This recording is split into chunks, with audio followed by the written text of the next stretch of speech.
O que é isso? Salto, o que é isso? Tá falando? É o sinalzinho bem, galera. Vamos ver aqui no desafio.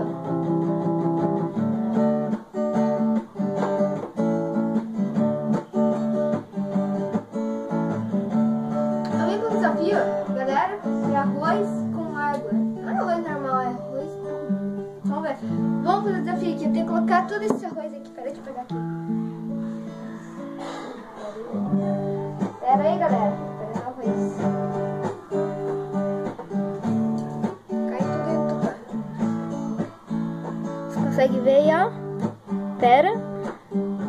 Tudo isso no arroz. Eu vou colocar tudo isso na boca e misturar com água, galera. Então, ó. Caraca, caiu na água já. Nossa. Fala com o meu irmão aqui. Olha, Alexandre. Prefere jogar na água ou engolir e colocar água? Jogar na água ou colocar água? Não sei, os dois são ridículos.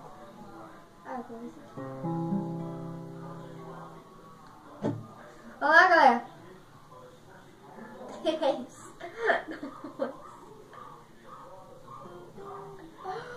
Vai.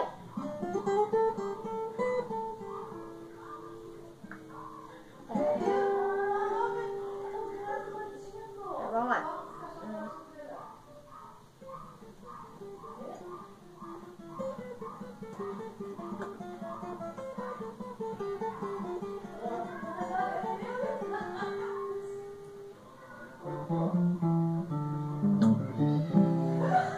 Nossa!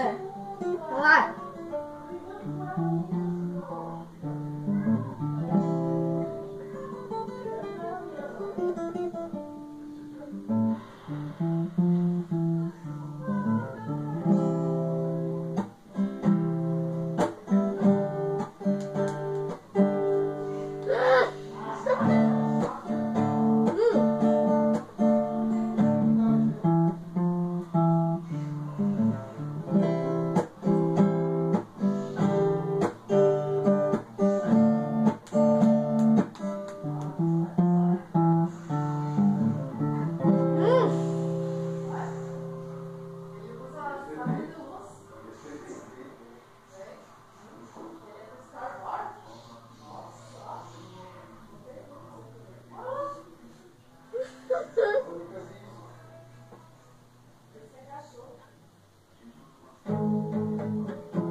Caraca, galera, arroz é a coisa mais ruim com água ainda. Tá aqui o copo de água que eu tomei. Cara, pior coisa, velho. Mano, minha boca tá... Dá pra sentir o gosto, não é esse tempero, dá pra sentir o gosto, assim. Aquele gosto, assim, de quem tu come arroz, assim. Cara, mano, isso é ruim pacas, velho. Galera, esse foi o vídeo. Se vocês curtirem, já sabem, ó, o copo de água ali, ó. Se curtirem, já sabem, deixa o gostei. Droga, você não me tomou inteiro. Que droga. Agora você vai ver. Você vai pagar no próximo episódio.